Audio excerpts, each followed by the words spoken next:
Hello, ladies and gentlemen. My name is Brad, and welcome back to Screamin' Pirate EDC. Today, we're going to do something slightly different. I'm going to be doing a spotlight on a custom maker. Now, this will be part of a series, and what I'm going to do is just kind of talk about their work, whether, what I have from them, and, what I like, and whether or not I think you should, look at their knives and, do they interest me? I'll put it that way. There are a lot of popular makers out there, but I think there are even more that are not getting enough attention. So with that being said, what do I have on me today? Up first, this is going to be my mug from Deathwish Coffee. This is a Deneen pottery mug. This is the Dropkick Murphy mug. Love it.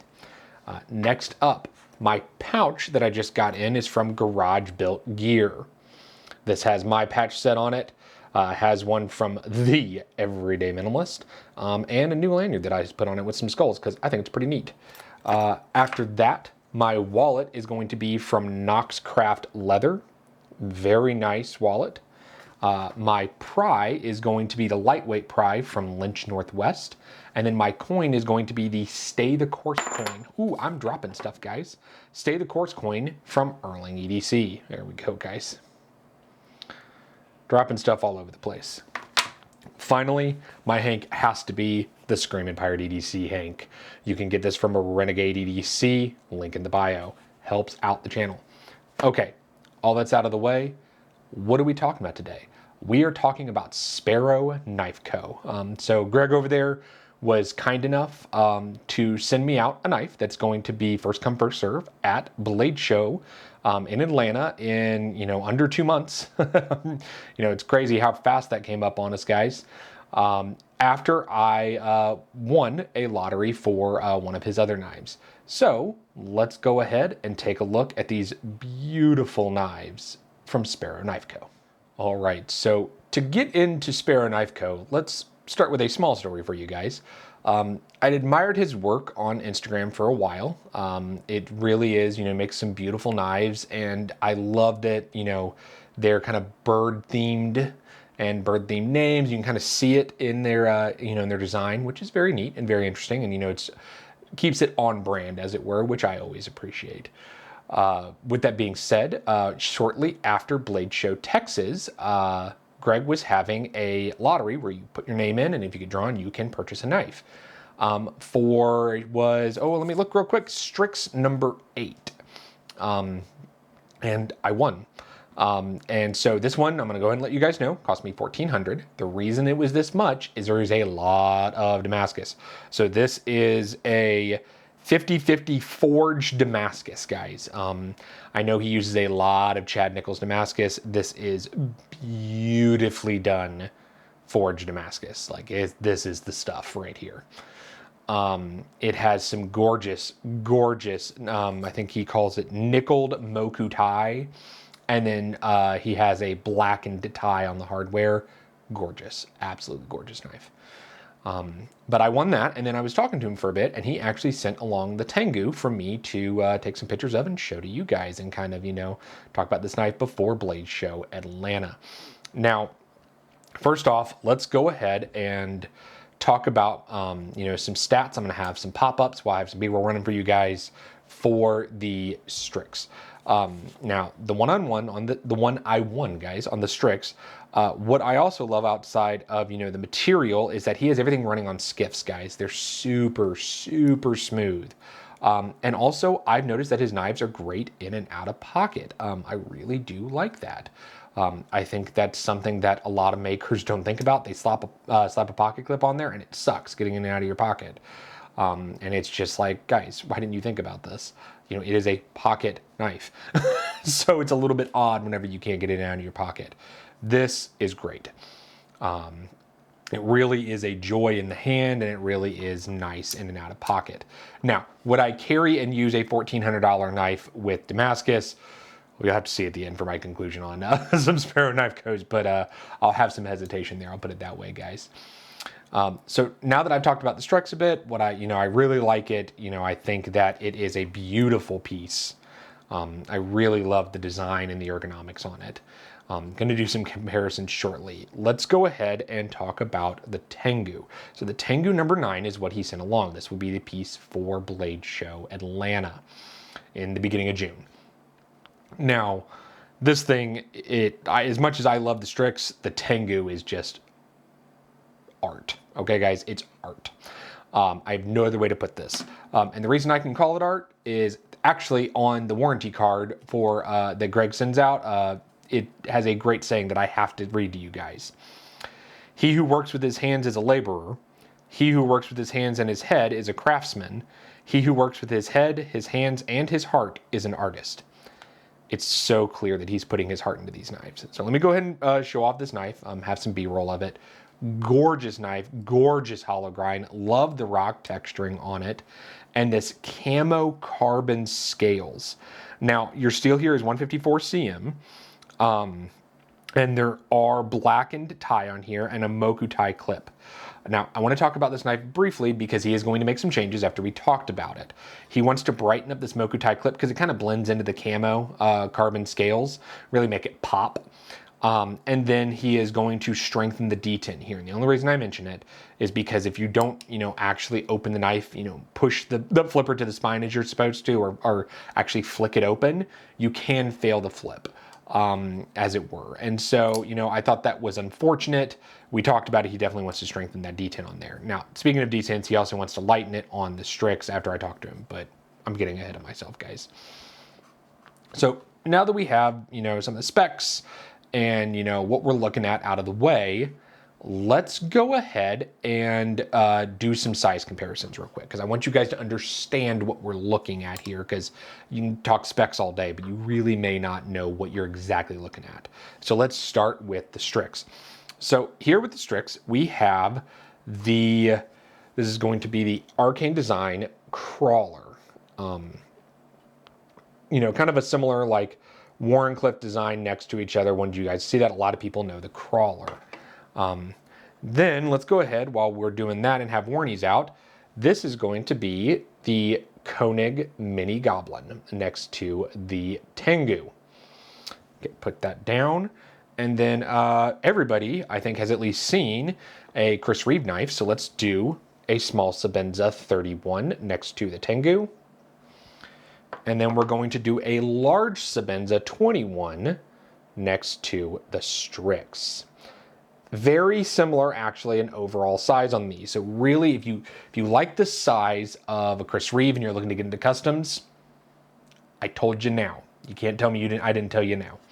After that, let's look at some more customs and comparison. My favorite front flippers right now, because I'm addicted to them, is going to be from Trevor Berger. So this is going to be the LEXK next to the Strix. And then this is going to be the EXK next to the Tengu. Okay. Now, we have those size comparisons. Have some B-roll for you guys so you can kind of see what it looks like while we're doing this. But really, let's get into a nitty-gritty of whether I like these and price. Because, that's what it is with customs. There's a price here.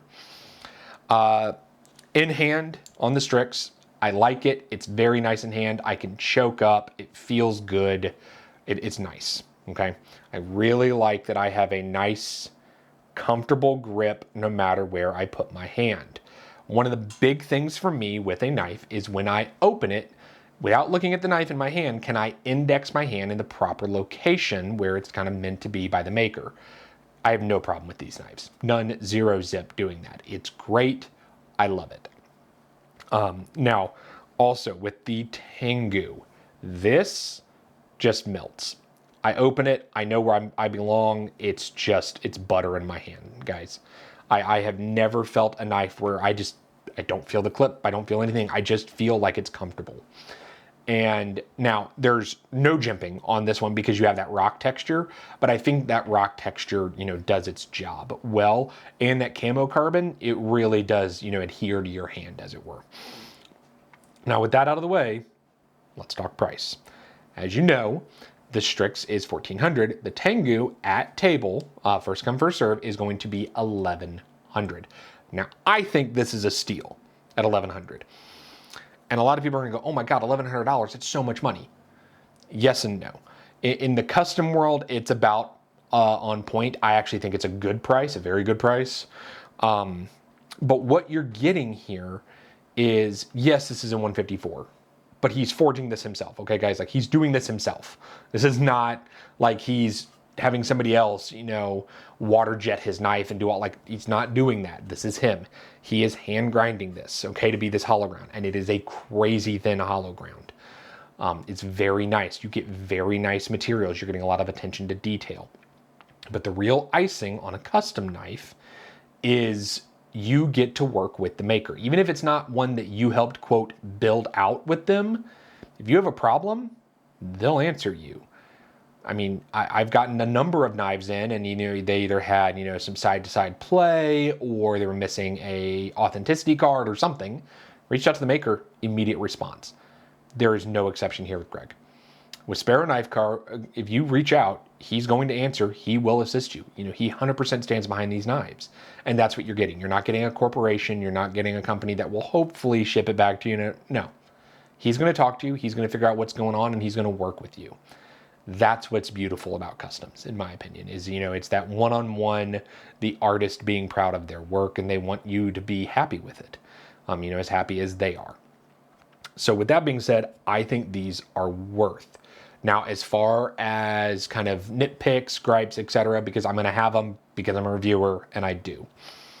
On the Tengu, it's the detent, and he knows it, and he's fixing it before blade shows. So I don't have a complaint anymore. I mean, guys, seriously. Yes, there's a little bit of I think there's a little bit of a recurve here. Maybe not. But, it's kind of an odd, almost like drop point tanto-ish on that blade. It's interesting, but I love it in hand. It honestly, for me, guys, it's a multiple deployment, better looking mini goblin. I never thought I would say that, but it is. And I like it.